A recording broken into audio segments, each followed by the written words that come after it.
안녕하세요. 행복씨앗입니다. 오늘도 시장을 정리하면서 하루를 마무리하는 시간을 가져볼 겁니다. 오늘 우리 시장은 코스피도 코스닥도 조금 하락 마감했습니다. 코스피 같은 경우는 0.59%, 그리고 코스닥은 0.88% 하락 마감했습니다. 현재 우리 시장은 단기간 급등한 상황에서 지금 조정을 맞이하고 있는 것으로 추정이 됩니다. 그러면은 이 실제 지수가 좀 올랐다가 이렇게 조정이 되는 기간 동안에 세력들이 어떤 매매를 했는지 좀 자세하게 들여다보면은 외국인 투자자들은 생각보다 그렇게 많이 팔지 않았습니다. 사고 팔고를 반복했고, 금액으로 보면은 거의 한 2,500억 정도 순매도를 했습니다. 그런데 외국인들보다 단기적으로 좀 더 적극적으로 순매도한 세력들은 바로 보험 투신, 연기금, 사모펀드와 같은 기관 투자자들이 오히려 더 많이 팔았습니다. 단기 급등에 따른 차익 실현은 외국인들보다 기관들이 더 많이 했다, 이렇게 볼 수가 있습니다. 그러면은 지금 외국인들 투자를 우리가 어떻게 바라봐야 되느냐? 지난번에 말씀드린 것처럼 그동안 단기적으로 좀 급등한 종목들은 이렇게 차익 실현해서 눌러가지고 재매수하는 쪽으로 이렇게 봐야 되고, 또 외국인들이 물량 매집을 했으나 오랜 기간 주가의 변화가 별로 없는 그런 종목들은 교체하는 그런 종목도 있을 거고, 물론 여기에 또 하나 더 추가를 한다면은 그냥 담담하게 장기적으로 아무 생각 없이 그냥 기다리는 그런 종목들도 있다, 이렇게 보면 되겠죠. 어쨌든 외국인들이 최근 일주일 순매도한 종목들 보면 굉장히 많이 있습니다. SK하이닉스부터 삼성전자 이런 순으로 순매도를 했는데 전부 다 살펴볼 수가 없을 것 같고, 이렇게 화면으로 보면 이 정도 보면 거의 꽉 차죠. 그래서 이 종목들만 대충 좀 살펴보도록 하겠습니다. 먼저 SK 하이닉스를 보면은 외국인 투자자들이 한 2021년 중반부터 다시 이렇게 물량을 매집해서 들어왔습니다.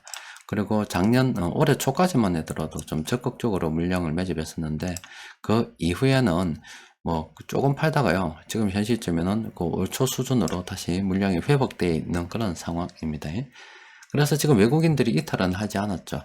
그리고 이 변곡점 지표 이 추세를 봤을 때 이런 파란색의 지표들이 나오면 분할로 좀 정리를 좀 해야 되는 그런 시점이고, 이런 것들 나오면 단기적 상승을 예상하고서 좀 매집을 해야 되는 그런 상황이죠. 지금 이 SK 하이닉스 같은 경우는 외국인 물량으로 봐서는 팔만한 시점은 아니죠. 그렇다고 해서 단기적으로 쑥 올라가는 상황도 아니라서 그냥 어중간합니다. 좀 더 기다렸다가 이 숫자가 훨씬 더 높아지고 난 다음에 접근해도 되는 그런 상황이 아닐까 싶어요. 지금 접근하기는 좀 어중간합니다. 삼성전자 같은 경우도 투자하기 좀 곤란하죠. SK하이닉스보다 삼성전자는 수급 상황이 더 안 좋습니다. 일단 기본적으로 오른쪽은 조심해야 되는 거고, 숫자도 6이죠. 또 외국인들의 매집도 SK하이닉스만큼 그렇게 크게 들어오지는 않았잖아요. 삼성전자도 시간이 좀 필요합니다. LG화학 같은 경우는 외국인들이 한 2020년도 그때 열심히 들어왔어요. 열심히 들어왔고, 이 무렵에 이거 지금 과열돼 있으니까 조심해라, 이런 분석들이 계속 나왔잖아요.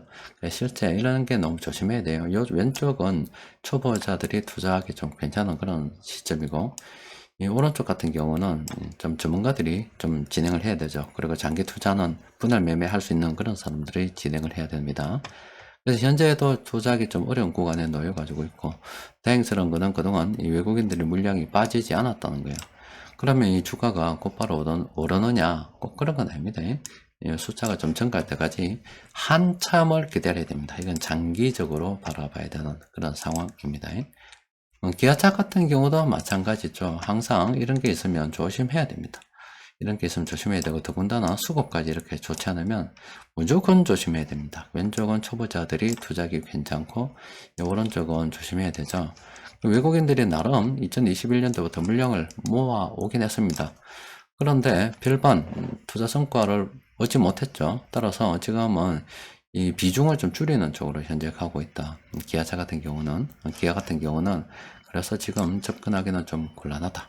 포트폴리오에서 완전히 기아차를 뺀다는 게 아니라 기아차 비중을 줄이고 다른 쪽으로 좀 늘려가는 그런 것으로 추정이 된다. 이렇게 볼 수가 있겠습니다. 현대 로템은 이건 하면 안 돼요. 이런 건 하면 안 됩니다. 숫자는 빵이기 때문에 하면 안 되고요. 이런 거 넣을 때 좀 관심을 가지는 거고, 이런 것들 때는 아예 하면 안 돼, 하면 안 돼요. 그래서 외국인들이 지금 내려가다가 이게 들렸죠. 들렸는데, 어쨌든 이 종목은 주가 좀 단기간에 오르긴 했습니다만은, 지금 들어가면 안 됩니다. 고려 아연도, 끝났죠. 고려 아연 같은 경우도, 하여튼 이게 끝나면, 이때는 초보자들이 할 수 있는 데고, 이건 초보자들이 들어가면 안 됩니다. 고려 아연도 한참 더 기다려야 되는 그런 상황입니다. 자, SOL 같은 경우도, 물론 단기적으로 이런 신호들이 좀 떴기 때문에 긍정적인 흐름 예상할 수 있습니다만은, 예전에 이런 거 떴을 때, 물론 확률적으로 좀 단기간 오를 수도 있겠죠. 하지만은, 지금 이럴 때도 조심해야 되는데, 지금 외국인들이 좀 정리하고 있죠.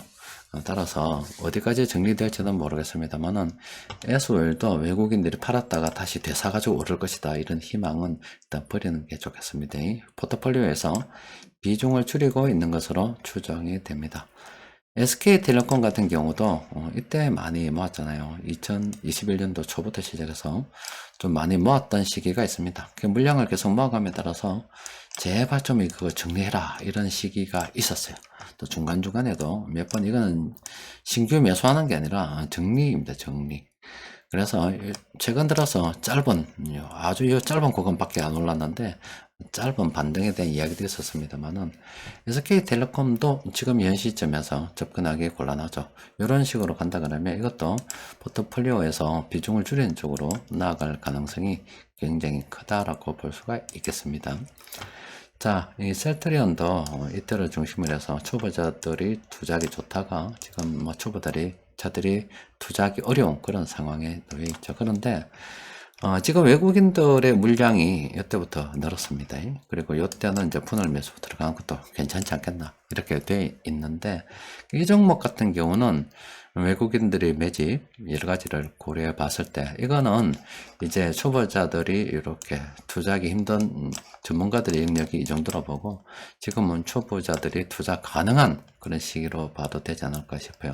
셀트리온은 참 오늘 본 종목들 중에서 유일하게 좀 관심을 가져도 되겠다 이렇게 볼 수가 있겠습니다. KB금융 같은 경우도 마찬가지입니다. 이런 식으로 해서 이거 떴죠. 외국인들의 물량도 상당히 지금 많이 들어온 시점이 있었는데 이때는 초보자들도 외국인들 따라서 접근하기 참 좋은 시기가 있었어요. 근데 지금은 게임이 끝났다. 그런데 다행스럽게도 이렇게 물량을 버리지는 않았잖아요. 그래서 이 종목은 그냥 접근하기는 그래요. 신규로 매수하기는 그렇습니다. 아직은 좀 더 기다려야 됩니다. 이미 들고 있다 그러면 몰라도 좀 더 기다려야 되고 신규로는 좀 그렇고 어쨌든 시간이 좀 필요합니다. 외국인들은 지금 현 상황에서 제가 이를 판단할 때는 물량을 좀 줄여서 이것도 비중을 좀 줄여가는 쪽으로 가지 않을까 이렇게 생각이 됩니다.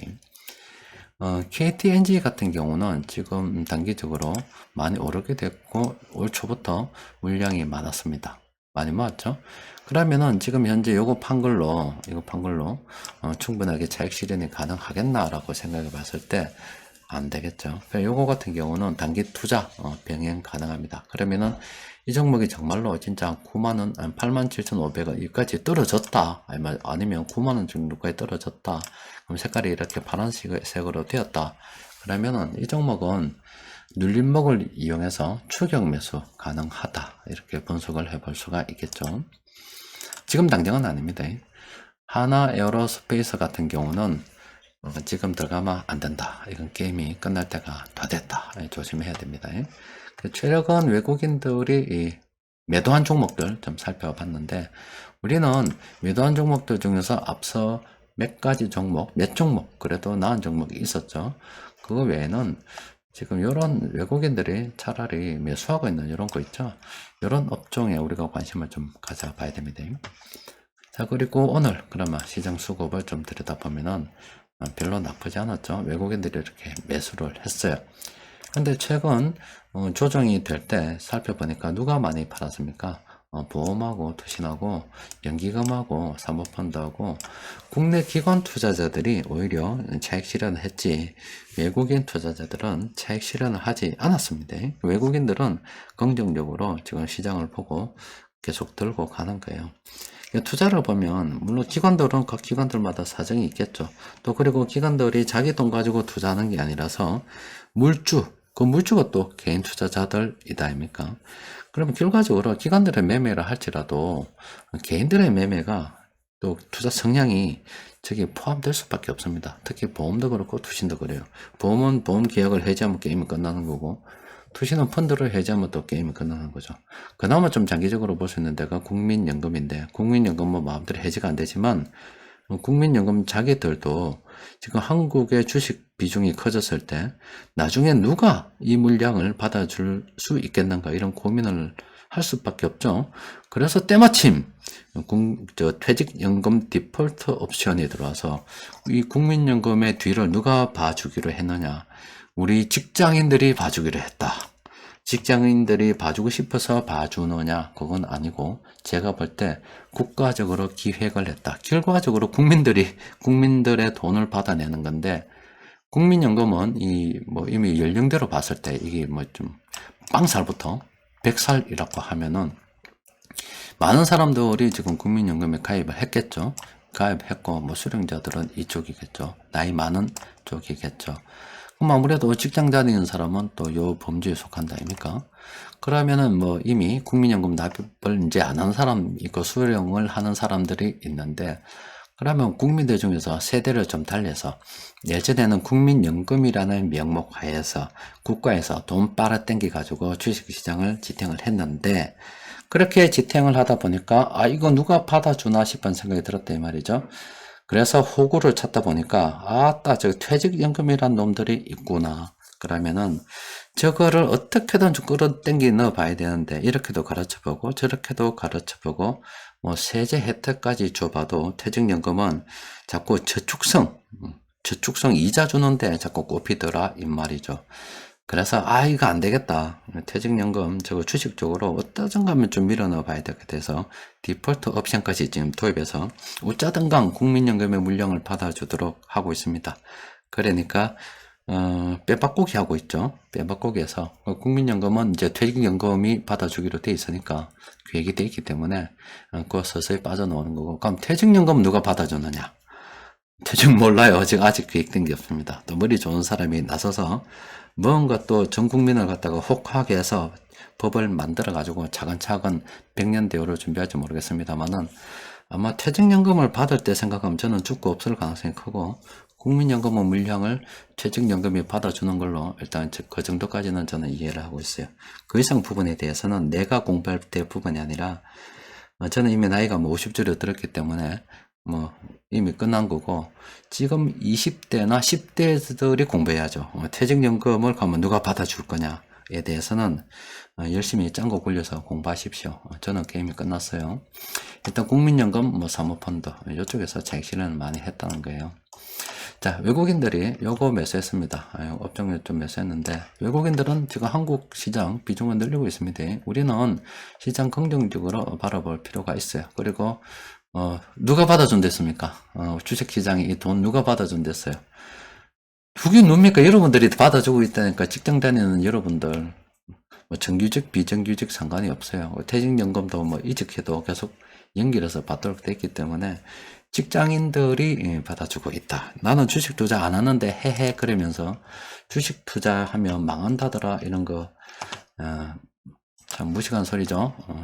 실제 직장생활을 통해서 높은 사람들이 법으로 국민연금 받아주는 호구로 만들어 놨는데, 사실은 좀 이런 말하면 좀 그렇습니다만은 투자는 좀 해야 되죠. 투자를 해서 주식시장을 통해서 자산을 좀 불려나가야 됩니다만은, 물량 수급적인 측면으로 봤을 때는 호구 새끼 하나 잡아놨다 이렇게 보시면 되는데, 그 호구 중에 하나가 내다는 사실을 모른다.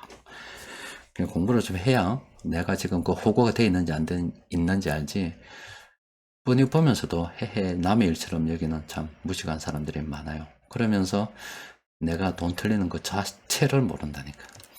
자, 지금 수급 분석표 검색을 통해서 살펴보니까 오늘 8개 종목 세력들이 공통적으로 순매수했습니다. 시간이 좀 흘러가지고 플래너를 통해서 살펴보니까 자, 이런 종목들 우리가 관심을 가져봐야 되겠지요. 또 그리고 변곡점 지표를 통해서 살펴보니까 최근 변곡점 지표가 좀 잠잠하죠. 변곡점 지표가 잠잠할 때는 그냥 잠잠한 겁니다. 하락 반전이 좀 많이 나온다 말은 시장이 조금 조정받고 있다라고 봐도 되겠지요. 그 중에서 세아떡 수강 같은 경우는 색깔이 꺼여져 버렸습니다. 색깔 꺼여졌죠. 그럼 이 색깔이 꺼여졌단 말은 이 시기가 초보자들이 그나마 투자하기 괜찮다 이 말입니다. 그러니까 초보자들 투자는 끝났다고 보면 돼요. 그럼 초보자들이 왜 이 색깔 이전에 투자하기 괜찮다라고 하냐면 심지어 내가 주식 투자를 하나도 모르는데 단기적으로 급등했다고 해서 이런 데 사서 물렸다 손치더라도 진짜 내가 사니까 이 주가가 꼬꾸라져서 오랜 기간 동안 계속 이런 하락을 해서 참 나는 주식 투자 2번 안 한다 이렇게 생각했었다 손치더라도 주가가 결국엔 올라서 본전은 받고 팔 수 있는 기회도 여러 번 만들어 준다 이 말입니다. 그렇기 때문에 이때는 초보자들도 비교적 투자하기 좋다는 거고, 이 이후에는 초보자들이 한번 잘못 사면은 요거는 본전 만드는데 1, 2년 기다리면 되죠. 아니면 뭐 대개 6개월, 1년 안에 다 끝나는데 이거는 3년도 되고 5년도 되고 재수없으면 10년도 되고 재수없으면 유상증자 뭐 온갖 다 받아먹다가 감자탕도 몇 번 끓여 먹고 상장 폐지가 될 수도 있어요. 이쪽은 진짜 조심해야 돼요. 괜히 모르면서 섣불리 뛰들면 안 됩니다. 자, 오늘 시장 이렇게 보면서 이 외국인들의 매도 종목들 좀 봤습니다. 외국인들 투자는 지금 수급적으로 봐서 뭐 그렇게 나쁘지 않은 것 같아요. 국내 기관들도 뭐 괜찮습니다만은 기관들의 수급에 뭐 어떤 질은 그렇게 뭐 좋지 않습니다. 지금 국민들은 기관들 같은 경우는 보험원 사람들이 먹고 살기 어려우니까 자꾸 해지하니까 이제 끝난 거고, 투신 같은 경우는 뭐 그동안 예전에 펀드가 한참 잘 나갈 때 우리도 미국처럼 정말로 좀 장기적으로 국민들을 부를 만들어 줄 수 있는, 재산을 만들어 줄 수 있는, 그것도 우리가 1999년도만 하더라도 우리 IMF 터지고 얼마 되지 않아서 바이코리아 펀드가 만들어지면서 정말로 결혼할 때 나는 펀드 매니저하고 결혼해야지, 펀드 매니저가 1등 신랑감인 시절이 있었어요. 그 좋은 시절에 국민들의 돈을 끌어 모아서 잘 이렇게 불려왔다면은 20년 이렇게 지난 시점에 큰 부를 만들어 줄 수도 있었겠죠. 그런데 그때 수수료 따먹기, 수익 구조가 돈을 불려줘서 그걸 좀 땡가먹는 게 아니라, 돈을 불려서 땡가먹는 게 아니고 자꾸 사고 팔도록 해서 중간에 수수료 그거 따먹는 걸로 단기적인 어떤 성과에 급급하고 어쩌던 거 쭉 올랐으니까 팔아라고 재촉하고, 팔았으면 다시 사라고 재촉하고, 그 과정에 0.00 몇 프로 먹는 그 수수료 거기 좋아서 까불다가 갚았잖아. 투신이 갚버렸고, 국민연금은 그나마 좀 장기적으로 갔는데 국민연금 고민은 충분히 이해가 되죠. 그런데 이 나라의 똑똑한 사람들이 어떻게 국민연금의 수급 공백을 메꿀까 생각하다가 머리를 짜내고 발견한 것이 바로 퇴직연금이다.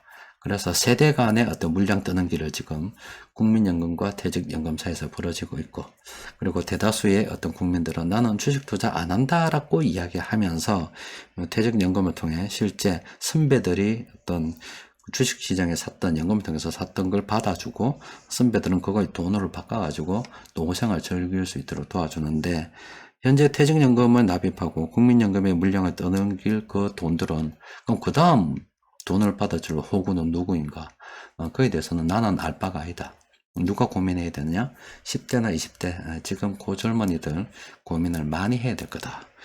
그리고 사모펀드 같은 경우는 모 당에서 주식 세금, 양도세 이런 거 했는데 그걸 갖다가 미처 제대로 설계를 하지 못해서 배당 수익 분리과세를 하지 않고 종합과세에 합산이 되도록 함으로 인해서 사모펀드는 게임이 끝났다. 사모펀드 법이 지금 현재 개정되거나 어떻게 되지 않으면 사모펀드는 게임이 끝났다. 늘 이렇게 금융을 공부하면서 느낀 것은 무식한 사람들이 너무 많다. 국민들도 무식하고 정치인들도 무식하고 다 무식하니까 이 금융시장은 돈 벌기가 참 좋다. 외국인들이 들어와서 무식함이 철철 넘치는 이 주식시장에서 지난 몇십 년 동안 돈벌이를 아주 잘 헤쳐먹고 있더라. 개인적인 어떤 국민의 한 사람으로서 이 상황이 참 굉장히 안타깝고 가슴이 아픕니다만은 이 시장이 원래 그렇더라. 그 개미가 개미 털어먹는 작전주 사기꾼들도 엄청 많고, 그나마 좀 다행스러운 것은 코인이라는 새로운 투기 시장이 나타나가지고 대부분의 어떤 큰 돈 따먹으려고 하는 단기적인 어떤 이익을 갖다가 추구하는 그런 상스러운 사람들은 굴러 다 가버렸다. 온갖 잡놈들은 그거 다 가가지고 있다. 코인 쪽으로 다 가가지고 있다. 그래서 주식시장이 좀 깨끗해졌다. 예전보다 좀 깨끗해졌다. 뭐 그런 거고. 일단 여러 가지 상황으로 봤을 때 안타까운 일들이 참 많습니다만은, 방법이 없더라. 사람들은 항상 없는 사람들은 털리게 돼 있고, 투기 좋아하는 사람들은 저기 코인 쪽으로 가게 돼 있고, 그것을 좀 더 도박 좋아하면 강원랜드 그런 쪽으로 가게 돼 있고, 또 도박이 되면 인터넷 같은 도박 그쪽으로 가게 돼 가지고 있고, 그건 말려도 안 되더라. 누가 시켜서 가서 어떤 뜸밀려서 갔나, 지가 찾아서 갔죠. 백날 가르치고 뭐 해도 안 되는 거는 안 되더라. 그래서 제가 이건 그 녹화를 하면서도 될 놈만 되라, 그런 심정을 하고 있어요. 뭐 이런 녹화해서 뭐 이 강의 누가 보겠어요. 그렇게 뭐 질적으로도 수준 높은 강의도 아니고 말도 사투리로 빵빵 때리고 그렇다고 해서 화면을 갖다가 아주 현란하게 만드는 것도 아니고 대충 이야기하고 있어요. 그래도 알아들을 먹을 사람은 다 들어먹더라. 그래서 알아들을 먹을 사람은 들어먹고 편안하게 살고, 대충 보고 이게 아니다 싶은 뭐 투기나 다른 쪽으로 좋아하는 사람들은 집에 가라 그냥. 그리고 또 연금이나 이런 것들 내가 눈 뜨고 코 베는지도 모르고 국민연금, 퇴직연금 어떻게 운영되는지도 모르고 있다가는 자본주의 세상에서 살아남기 어렵다. 자, 오늘은 여기까지 정리하도록 하겠습니다. 이상입니다.